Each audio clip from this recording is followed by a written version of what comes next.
आपल्याला हे तर माहिती आहे की पहिल्या 1 वर्षापर्यंत बाळाला मध, मीठ आणि साखर हे जे 3 पदार्थ आहेत हे द्यायचे नाहीत. आता मीठ आणि मधाबद्दल आपले सेपरेट व्हिडिओज आहेत. परंतु साखरेच्या बाबतीमध्ये पालकांचं खूप जास्त कन्फ्युजन असतं की बाळाला साखर नाही द्यायची, मग गूळ दिला तर चालतो का? किंवा बरेचसे पॅरेंट्स साखरेऐवजी गूळ बाळाला देत असतात आणि बऱ्याचदा मला तुमच्या कमेंट्स येतात, मेसेजेस येतात की बाळाला गूळ दिला तर किती प्रमाणामध्ये द्यायचा आहे, याचं काही नुकसान तर होणार नाही ना, किंवा साखरेऐवजी गूळ दिला तर चालतो का? तर या गोष्टी आपण या व्हिडिओमध्ये क्लिअर करणार आहे.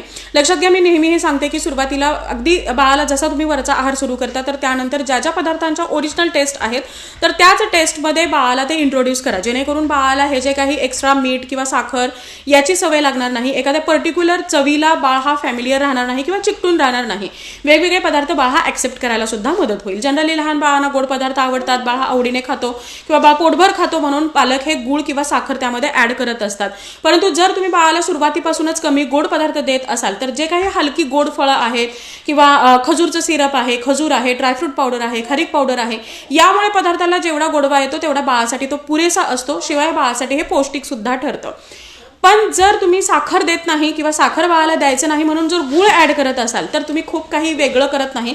साखर आणि गूळ यामध्ये काही फरक नाही, अगदी पण आणि परंतुमध्ये जेवढा फरक आहे तेवढाच आहे. 1-2 प्रोसेस फक्त गुळावरती कमी केल्या जातात, ज्यामुळे त्यामध्ये थोडेफार मिनरल्स शिल्लक राहतात किंवा थोडेफार जे पौष्टिक घटक आहेत हे शिल्लक राहतात.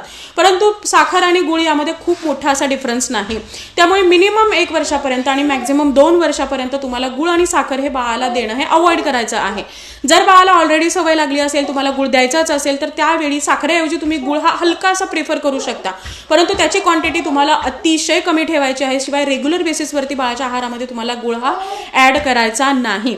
आणि जर तुम्हाला द्यायचाच असेल तर मग तुम्ही साखरही द्या किंवा गुळही द्या, काही हरकत नाही. दोघांमध्ये काही 19-20चा जसा फरक म्हणतो आपण तर तेवढाच फक्त फरक आहे. परंतु मॅक्झिमम तुम्हाला हे ट्राय करायचं आहे की हे जे 2 पदार्थ आहेत हे अवॉइड करायचे आहेत, जेणेकरून भविष्यामध्ये बाळाला जे काही होणारे त्रास आहेत, वेगवेगळे आजार आहेत, तर त्यापासून प्रोटेक्शन मिळेल आणि त्यापासून बाळाला थोडंसं सेफ ठेवता येईल. आता जरी आपण साखर खाऊन मोठे झालेलो आहोत किंवा आपल्याला अजूनपर्यंत काही झालं नाही, याचा अर्थ आपल्या बाळालाही होणार नाही किंवा बाळालाही भविष्यामध्ये काही त्रास होणार नाही असं होत नाही. आणि जर तुम्हाला द्यायचं असेल तर चॉईस इज युअर्स, काही हरकत नाही, तुम्ही देऊ शकता. परंतु मी हे रिकमेंड करेन की बाळाला साखरही देऊ नका आणि गुळही देऊ नका, मिनिमम 1 वर्षापर्यंत, मॅक्झिमम 2 वर्षापर्यंत.